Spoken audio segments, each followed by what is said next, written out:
Mayong buntag mga ka-Jimmits.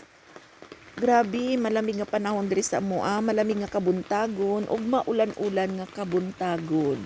Ako alang i-flex ang akong palibot mga ka-Jimmits para makita ninyo kung unsa kabugnaw. Ug naa pa ato ang mangga nagpahipi pa mga ka-Jimmits. So diri nga panahon na mga ka-Jimmits habang naga-flex ko sa inyo ha.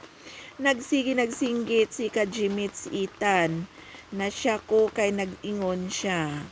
Mami, I want Jollibee. Tapos niingon ko ka-Jimmits, tuod malamig nga panahon pero mainit nga decision this time mga ka-Jimmits. Kay ngano layo kayong Jollibee diri sa amo mga ka-Jimmits. Tapos maulan-ulan pag yun. Pero wala gitay mahimo basta anak na gyud nato ang maglangi-langi. Ang panahon na mga ka-Jimmits. Ako ning gibutang ang akong cellphone para maka-prepare na ko kag makalakaw na pud mini ka-Jimmits Ethan. Fast forward na nami sa tricycle mga ka-Jimmits bisag maulan-ulan.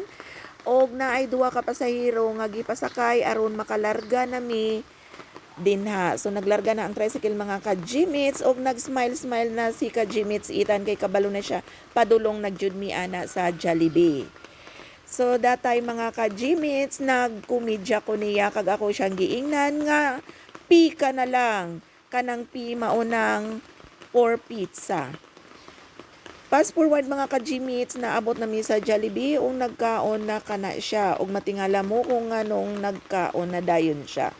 Kay dira mga ka-Jimmits pagbaba namo sa tricycle nakita siya sang stop sang Jollibee ug naila na siya kag kabalogid sila nga dili pwede nga maghulat si ka-Jimmits Ethan og dugay kay magtantrum ina.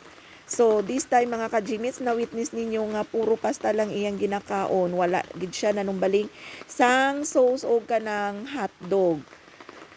So diri nakatulo na siya ka-plates mga ka-Jimmits og diri na lang kukutob mga ka-Jimmits. Salamat kaayo sa inyo og don't forget subscribe and follow my vlog. Thank you. God bless.